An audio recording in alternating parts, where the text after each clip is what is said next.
नमस्कार दोस्तों, मैं हूं अतुल सिंह। स्वागत है आपका नीति टॉक्स विद अतुल में। दोस्तों, भारत आज विकसित भारत 2047 का सपना देख रहा है, लेकिन यह सपना तभी पूरा होगा जब हमारे शहर सिर्फ भीड़ नहीं बल्कि आर्थिक विकास में असली इंजन बनेंगे। आज भारत के अर्बन सेंटर्स देश के जीडीपी में लगभग 66% योगदान देते हैं, लेकिन विडंबना यह है कि यही शहर दुनिया में सबसे वित्तीय रूप से कमजोर स्थानीय सरकारों में से एक है। कागज पर हमारे शहर चमकते हैं, बेंगलुरु के टेक पार्क्स, गुरुग्राम के ग्लॉस टावर्स, मुंबई की स्काईलाइंस, पर इनकी दीवारों के पीछे एक गहरी सच्चाई भी है। फंड की कमी, फिसलती शासन व्यवस्था और बिगड़ता संतुलन। हमारे शहर दो हिस्सों में बटे हैं। एक फॉर्मल सिटी जहां जीडीपी, ग्लैमर और ग्रोथ है, दूसरा इनफॉर्मल सिटी जहां झुग्गियां, भीड़ और बेरोजगारी है। भारत के अर्बन वर्कफोर्स का 70% हिस्सा इनफॉर्मल सेक्टर में काम करता है।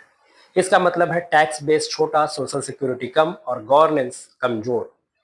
बेंगलुरु, दिल्ली और मुंबई जैसे शहर सर्विसेज सेक्टर के एग्लोमिरेशन सेंटर बन गए हैं, पर मैन्युफैक्चरिंग सेक्टर उल्टे रुख पर है। वो शहर से छोटे टाउन्स की तरफ जा रहा है। गोल्डन क्वाड्रिलेटरल के 10 किलोमीटर के अंदर आने वाले डिस्ट्रिक्ट्स में नए औद्योगिक यूनिट की संख्या में 100% से अधिक वृद्धि देखी गई है। इसका मतलब है इंडस्ट्रियलाइजेशन अब शहरों के भीतर नहीं, किनारों पर हो रहा है।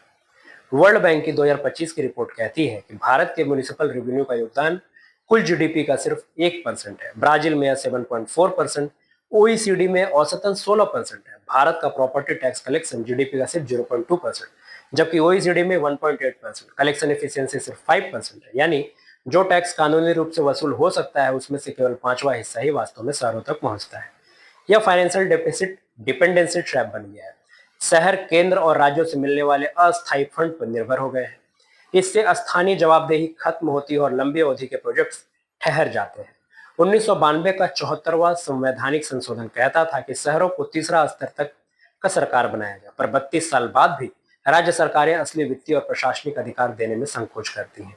इससे डेपुटेशन राज जन्मा, जहां आईएएस अधिकारी शॉर्ट टर्म में यूएलबीज में पोस्ट होते हैं, बिना लोकल नॉलेज के, बिना कंटिन्यूटी के। स्मार्ट सिटीज मिशन के टेक तो दिया, पर लोकल डेमोक्रेसी को कमजोर किया।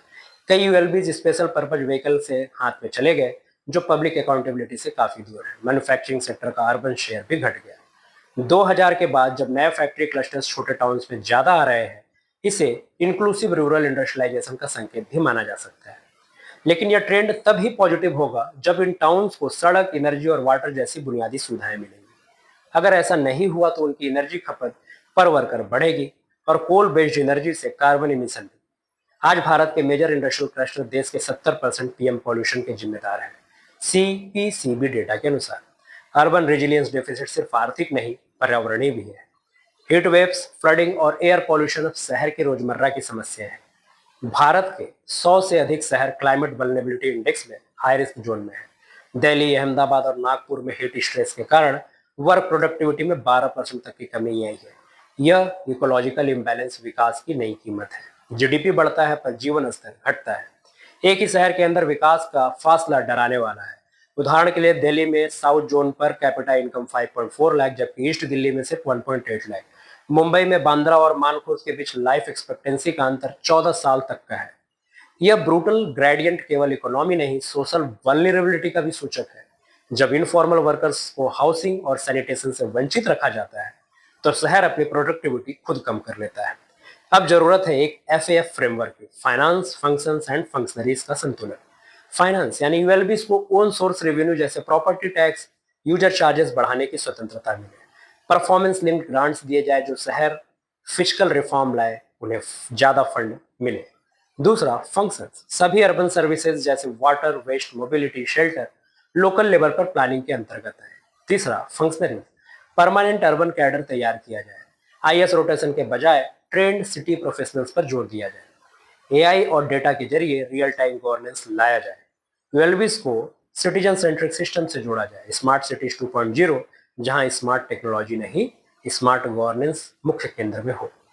2047 में भारत तभी विकसित भारत बनेगा जब हमारे शहर सिर्फ जीडीपी के इंजन न रहे बल्कि इंक्लूसिव और रिजिलियंट इंजन भी बने। विकास का मतलब फ्लाईओवर नहीं, पहुंच है।